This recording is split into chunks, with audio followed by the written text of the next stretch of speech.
नमस्कार विद्यार्थी मित्रांनो, मागच्या सेशनमध्ये आपण थोर समाजसेवक बाबा आमटे यांची माहिती बघितली होती. थोर समाजसेवक बाबा आमटे यांनी आपल्या समाजासाठी किंवा कुष्ठरोग्यांसाठी आनंदवन येथे खूप मोठा प्रकल्प उभारला आहे आणि त्यांनी समाजाला जवळ केले किंवा कुष्ठरोग्यांना, अपंगांना स्वावलंबी बनवलेलं आहे. आपल्या सगळ्यांनाच फिरायला, वेगवेगळ्या ठिकाणी जायला आवडतं.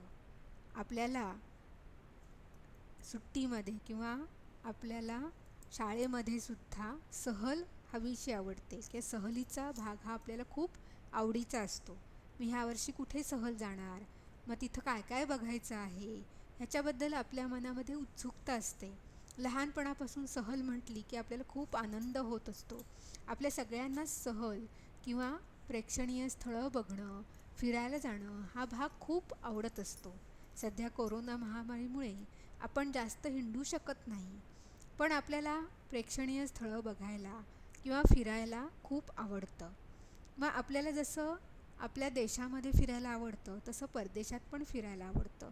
मग आपण प्रत्येक देशामध्ये काय काय बघण्यासारखं आहे त्याचा आपण शोध घेतो किंवा कोणत्या प्रदेशामध्ये काय काय बघण्यासारखं आहे ते आपण बघण्याचा प्रयत्न करतो. म्हणजे कर्नाटकामध्ये हम्पी असेल, म्हैसूर बंगलोर असेल, ते आपण बघायला जाऊ शकतो. म्हणजे प्रत्येक प्रांतामधलं, गुजरातमध्ये असेल तर कच्छचं रण किंवा तो वाळू महोत्सव, रण महोत्सव असतो तो छान असतो. म्हणजे असं वेगवेगळ्या विविध प्रदेशामध्ये नक्की आपल्याला काय बघायचं आहे ह्याच्यासाठी आपण प्रयत्न करत असतो. आपल्या कोकणामध्ये सुद्धा मार्लेश्वर, गणपतीपुळे, पावस अशी प्रेक्षणीय किंवा आरेवारे समुद्र, मग अशा अनेक प्रेक्षणीय स्थळांना आपण भेट देतो. किंवा कर्जुआचं खाडी आहे की जिथं बोटिंग होतं. तुम्हाला सगळ्यांना माहिती असेल, कदाचित नसेल तर आपल्याकडे मागझनमध्ये म्हणजे आपल्या संगमेश्वर तालुक्यामध्येच मागझनच्या भागामध्ये, तिच्या मागझनच्या पुढे कर्जुआ म्हणून आहे आणि तिथं खाडी आहे आणि त्या खाडीमध्ये आपण बोटिंग करू शकतो.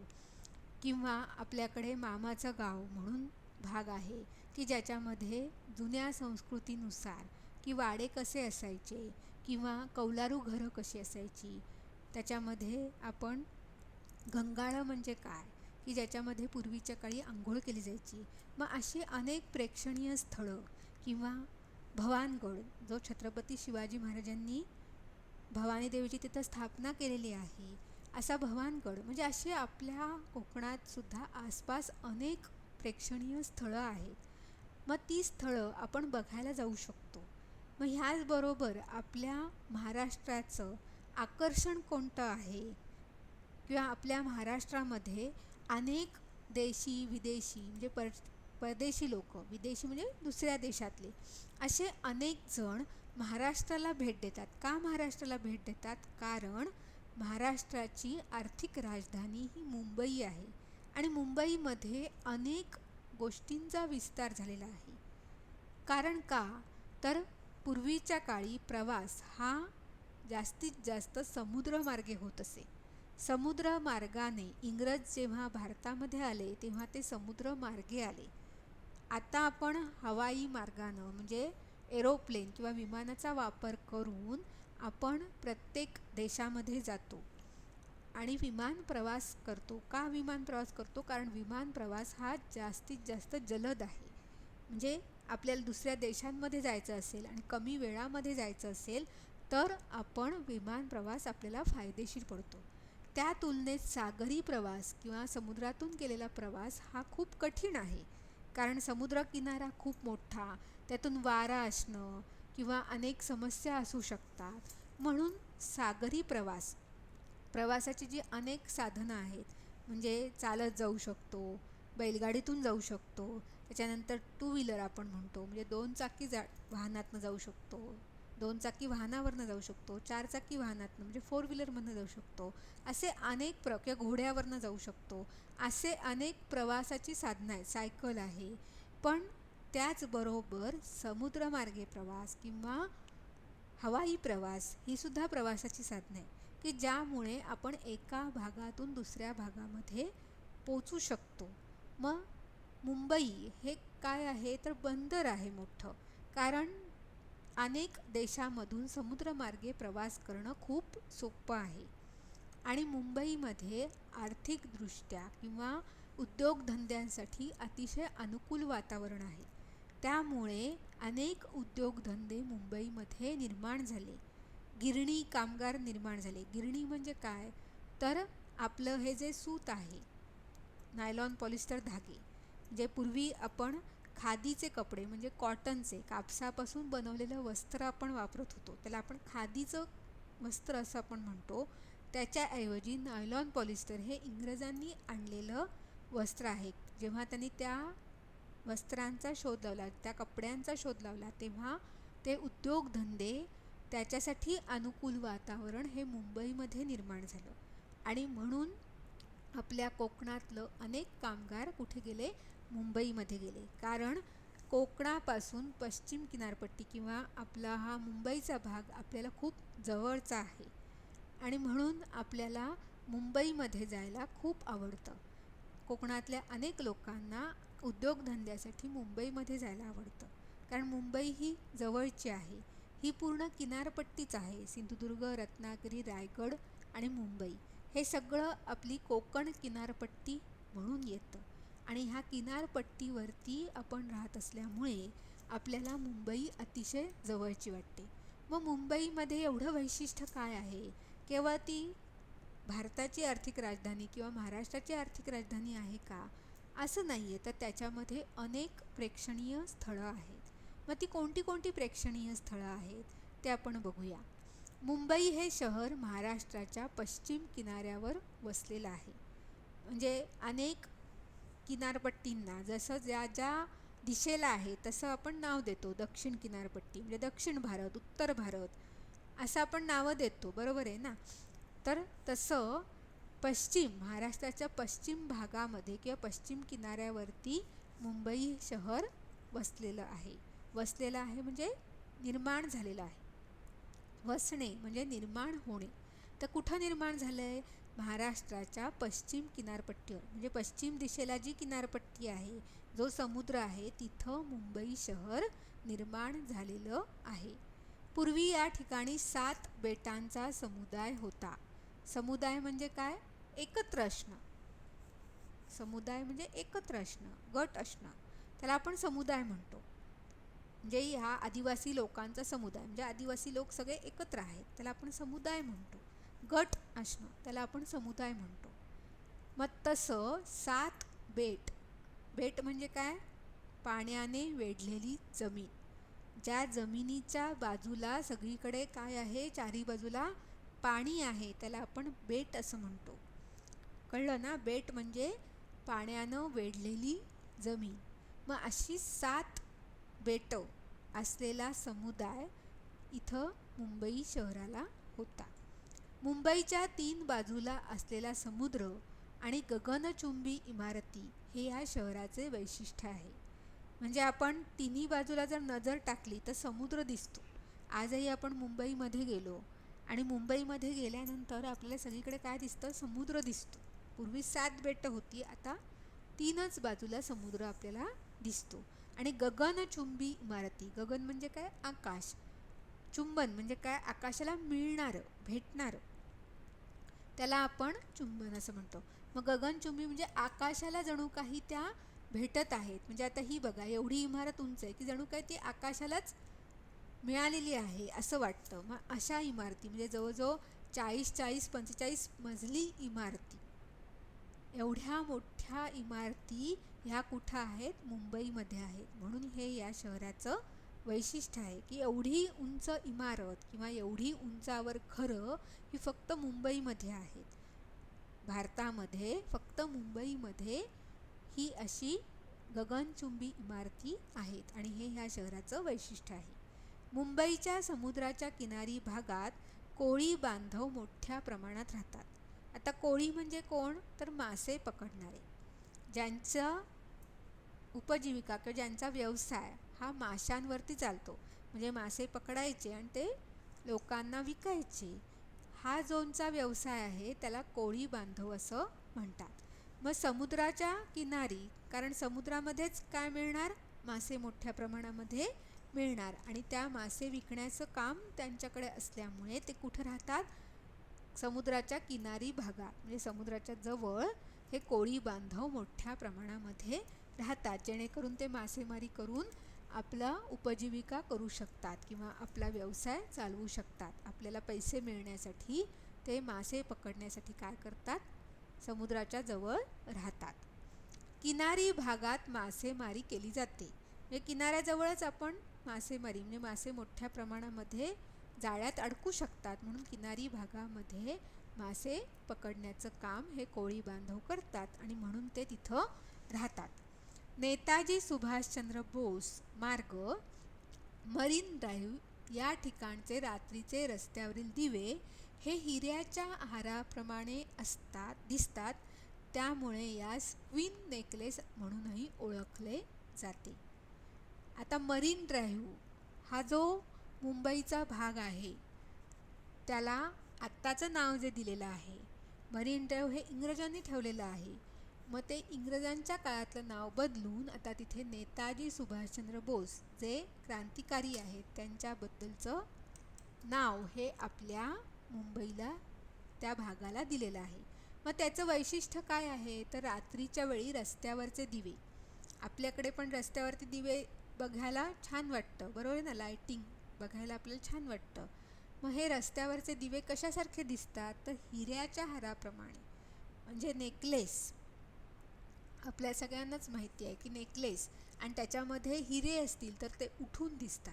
म्हणजे मोत्यांचा गळ्यातलं किंवा मोत्यांचा उठण्यापेक्षा सुद्धा हिऱ्यांचा हार हा जास्त उठून दिसतो.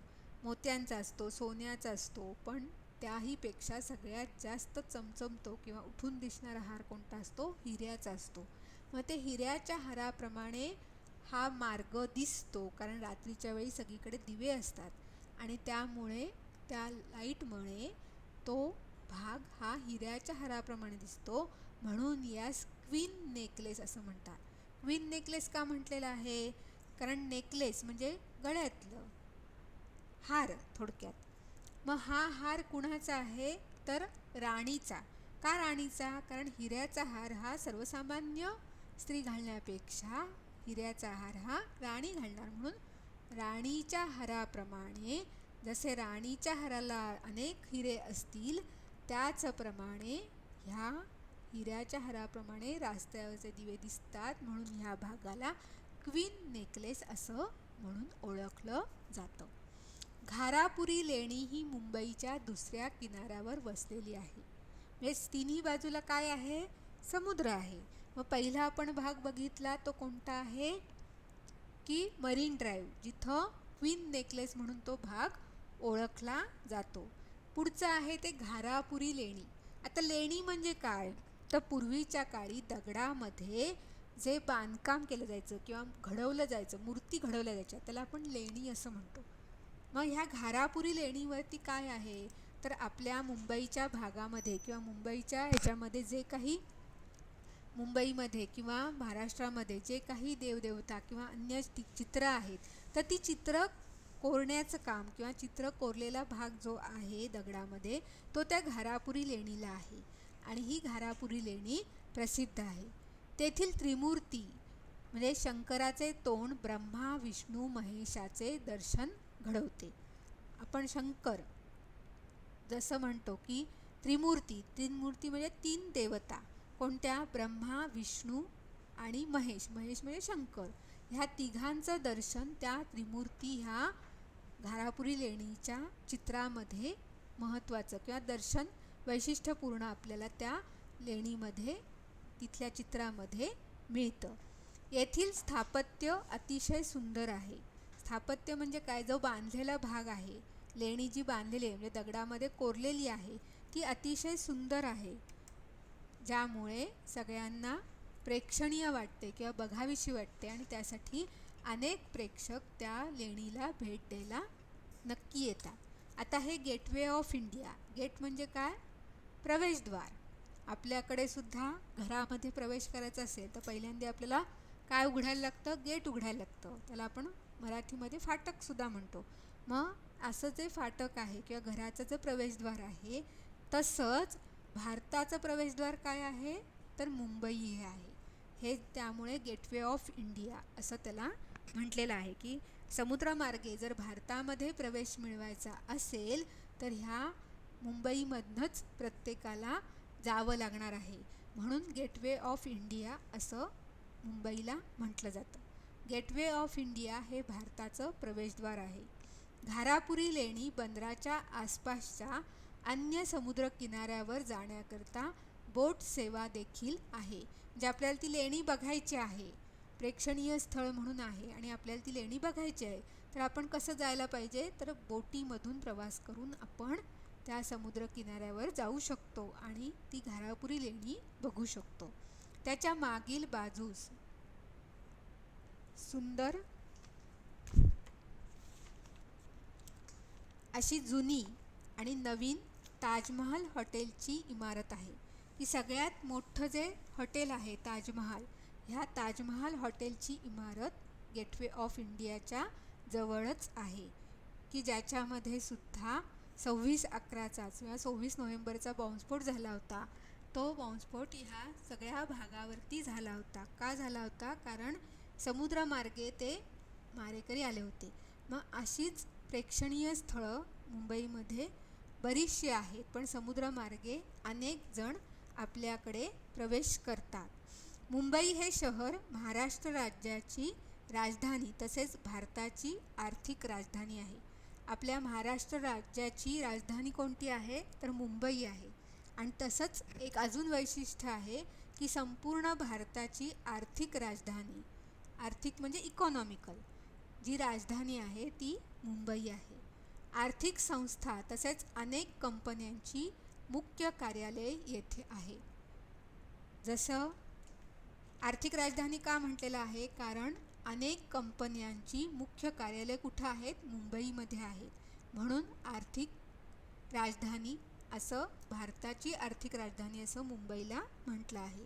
व्यवसाय आणि नोकरीच्या अनेक संधी उपलब्ध असल्याने देशाच्या इतर भागातून मोठ्या प्रमाणात लोक मुंबईत येतात. महाराष्ट्रामध्ये मुंबईमध्ये अनेक राज्यामधून लोक का येतात, कारण व्यवसाय करण्यासाठी किंवा नोकरी मिळवण्यासाठी अनेक संधी सर्वांना उपलब्ध होतात. कारण आर्थिक संस्थांची कार्यालयं, अनेक कंपन्यांची मुख्य कार्यालयं ही कुठं आहेत, मुंबईमध्ये आहेत. म्हणून परराज्यातून दुसऱ्या राज्यामधून मुंबईमध्ये येणाऱ्यांचं प्रमाण हे मोठं प्रमाणात असतं.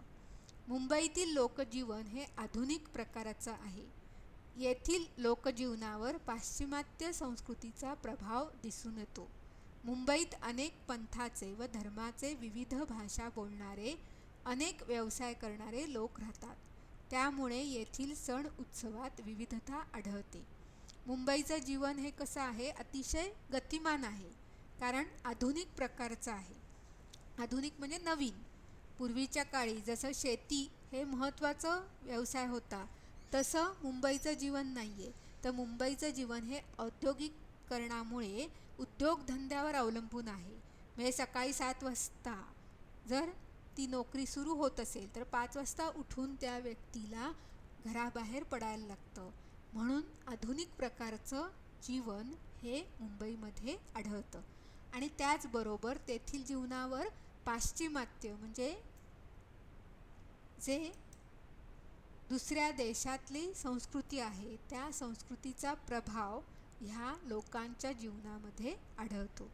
मुंबईत अनेक पंथाचे म्हणजे केवळ हिंदू धर्माचे असे नसताना हिंदू, मुसलमान, ख्रिश्चन, अनेक पारशी असे अनेक लोक आहेत की जे पंथ आणि धर्माचे लोक आहेत. त्याचबरोबर विविध भाषा बोलणारे, म्हणजे महाराष्ट्राची भाषा ही कोणती आहे, मराठी आहे. पण केवळ मराठी लोक नसताना गुजराती असतील, हिंदी असतील किंवा उत्तर प्रदेशमधले लोक असतील, असे अनेक लोक आहेत की जे विविध भाषा बोलतात आणि विविध प्रकारचे व्यवसाय करणारे परराज्यातले सुद्धा लोक आहेत. त्यामुळे येथील सण उत्सवात विविधता आढळते. म्हणजे केवळ महाराष्ट्रात साजरे केले जाणारे सण साजरे केले न जाता संपूर्ण भारतामध्ये सण साजरे केले जातील तशी इथं उत्सवामध्ये आणि सणामध्ये विविधता आढळते. म्हणजे जसं केरळमध्ये किंवा दक्षिण भारतामध्ये ओणम सण आहे, पोंगल सण आहे, तो सुद्धा सण इथं साजरा केला जातो. त्यामुळे येथील सण उत्सवात विविधता आढळते. मुंबई हे बॉलिवूड म्हणून ओळखल्या जाणाऱ्या हिंदी चित्रपटसृष्टीचे केंद्र आहे. म्हणजे आपल्यावरती खूप चित्रपटांचा प्रभाव आहे. मग हे चित्रपटांचा जो प्रभाव आहे तो केवळ मराठी चित्रपटच इथं निर्माण न होता हिंदी ही जशी भारताची प्रमुख भाषा आहे, कारण सगळेजण हिंदी भाषा समजतात किंवा बोलण्याचा प्रयत्न करतात. मग हिंदी ही आपली राष्ट्रभाषा किंवा प्रमुख भाषा आहे. मग ह्या हिंदी चित्रपटांचं प्रमुख केंद्र जे बॉलिवूड म्हणून ओळखलं जातं ते कुठं आहे? मुंबईमध्ये आहे. म्हणजे परदेशामध्ये जी चित्रपटसृष्टी आहे त्याला हॉलिवूड असं म्हणतात आणि हिंदी चित्रपटसृष्टी आहे त्याला बॉलिवूड असं म्हणतात. मग हॉलिवूडच्या धर्तीवर म्हणजे पाश्चिमात्य चित्रपटसृष्टी जशी आहे तशीच आपली सुद्धा हिंदी चित्रपटसृष्टी आहे जी पूर्ण भारताची आहे बॉलिवूड म्हणून. ती कुठे आहे तर मुंबईमध्ये आहे. चित्रपट शौकीनांसाठी अनेक चित्रपटगृहे मुंबईत आहेत. ज्यांना चित्रपट म्हणजे पिक्चर बघायला मिळतो, शौकीन म्हणजे आवड असणारे, त्याला आपण शौकीन असं म्हणतो. मग चित्रपट शौकीनांसाठी अनेक चित्रपटगृहे मुंबईत आहेत. कारण हिंदी चित्रपटसृष्टी असल्यामुळे अनेक कलाकार तिथे आहेत, त्यामुळे चित्रपटगृहांची संख्या पण जास्त आहे. तसेच नाट्यरसिकांसाठी अनेक नाट्यगृहे चित्र, शिल्प, हस्तकला प्रदर्शनासाठी शासकीय तसेच खाजगी कलादालने मुंबईत आहेत. म्हणजे चित्रांसाठी काय आहे तर जे आर्ट्स जे सगळ्यात प्रमुख आहे.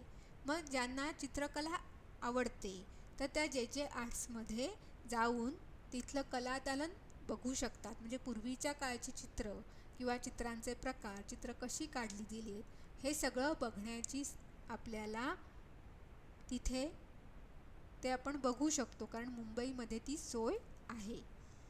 तसेच म्हणजे शासकीय पण आहे आणि खाजगी पण कलादालनं आहेत. एशियाटिक सोसायटीचे वाचनालय, छत्रपती शिवाजी संग्रहालय अशा प्रसिद्ध वास्तू मुंबईत आहेत. मुंबईच्या दक्षिणेकडील भागात अनेक ऐतिहासिक इमारती आहेत. म्हणजे ज्या इमारती ह्या आपल्याला महत्त्वाच्या आहेत किंवा पूर्वीच्या काळी कशा त्या होत्या हे आपल्याला बघण्याची सोय आजही आपल्याला मिळू शकतात. म्हणजे इतिहास घडवणाऱ्या ज्या काही इमारती आहेत अशा ऐतिहासिक इमारती दक्षिणेकडील भागात, मुंबईच्या दक्षिणेकडील भागात आजही आपल्याला बघायला मिळतात. या भागात अनेक देशी विदेशी पर्यटक भेटी देतात. देशी म्हणजे देशातले लोक, विदेशी म्हणजे परदेशातले लोक अशा भागांना भेटी देतात. जे पर्यटन करण्यासाठी जे येतात, जे प्रवास करून जे बघायला येतात त्यांना पर्यटक असं म्हणतात. तसेच हँगिंग गार्डन, मणी भवन, वीर जिजामाता उद्यान, तसेच शिवाजी पार्क, जुहू चौपाटी ही येथील प्रसिद्ध ठिकाणे आहेत. तर हँगिंग गार्डन म्हणजे बागेचा प्रकार जो आहे त्याच्यामध्ये अनेक अशी वेगवेगळ्या प्रकारच्या झाडांचे आकार किंवा प्राण्यांचे आकार झाडांमध्ये अशा प्रकारचे हँगिंग गार्डन आहे. मणी भवन आहे, वीर जिजामाता उद्यान आहे की ज्याच्यामध्ये झाडांचे विविध प्रकार हे पाण्यांसारखे केलेले आहेत. शिवाजी पार्क हे काय आहे? सगळ्यात मोठं सभेचं ठिकाण आहे. जो दसरा महोत्सव साजरा केला जातो तो त्या शिवाजी पार्कवरती केला जातो. कारण बरीच लोक म्हणजे अनेक श्रेष्ठ नेत्यांची प्रभावी भाषणं ही शिवाजी पार्कवर होतात. कारण शिवाजी पार्क हे सगळ्यात मोठं मैदान आहे की सभेसाठीचं मोठं मैदान आहे की ज्याच्यावरती अनेक जण, अनेक प्रेक्षक किंवा अनेक श्रोते येऊन तो कार्यक्रम ऐकू शकतात. जुहू चौपाटी म्हणजे जुहू जो भाग आहे तिथं जी चौपाटी आहे त्या चौपाटीवर म्हणजे समुद्रकिनारीचा भाग की ज्याच्यावरती आपण त्या समुद्राचा आनंद घेऊ शकतो. त्या ज्या बोटी येतात किंवा लाटा येतात त्या आपण बघू शकतो. ती चौपाटी, जुहू चौपाटी जी प्रमुख आहे ती पण आपण बघायला जाऊ शकतो. नेहरू तारांगण. आता नेहरू तारांगण म्हणजे काय? जे जे विज्ञानाचे प्रयोग आहेत ते विज्ञानाचे प्रयोग ह्या नेहरू तारांगण ह्याच्यामध्ये आहेत की जे आपण बघू शकतो. नेहरू विज्ञान केंद्र जे आपले विज्ञानाचे प्रमुख सगळे शोध आहेत ते शोध ह्या नेहरू विज्ञान केंद्रामध्ये प्रसिद्ध होतात पहिल्यांदा. म्हणून ते ज्यांना विज्ञानाची आवड आहे त्यांना ते बघणं खूप आवश्यक आहे. डॉक्टर बाबासाहेब आंबेडकर स्मारक, बाबुलनाथ मंदिर, महालक्ष्मी मंदिर, हाजी अली दर्गा, माउंट मेरी चर्च. म्हणजे जसं आपल्या सगळ्यांनाच माहिती आहे की डॉक्टर बाबासाहेब आंबेडकर स्मारक का? तर त्यांनी आपली काय लिहिलेली आहे? घटना लिहिलेली आहे. राज्यघटना जी आहे ती घटना त्यांनी लिहिलेली आहे म्हणून त्यांचं स्मारक मोठ्या प्रमाणात आहे. महालक्ष्मी मंदिर हे सगळ्यात मोठं देवीचं मंदिर आहे. हाजी अली दर्गा म्हणजे जो दर्गा जे मुस्लिमांचं प्रमुख ठिकाण असलं तरीसुद्धा तो दर्गा अतिशय प्रसिद्ध ठिकाण आहे. माउंट मेरी चर्च म्हणजे ख्रिश्चनांचं ते प्रार्थनास्थळ असलं तरीसुद्धा ते अतिशय प्रसिद्ध ठिकाण आहे की जिथं अनेक जण भेट देतात. हे आपल्याला बघायला मिळतं. धन्यवाद.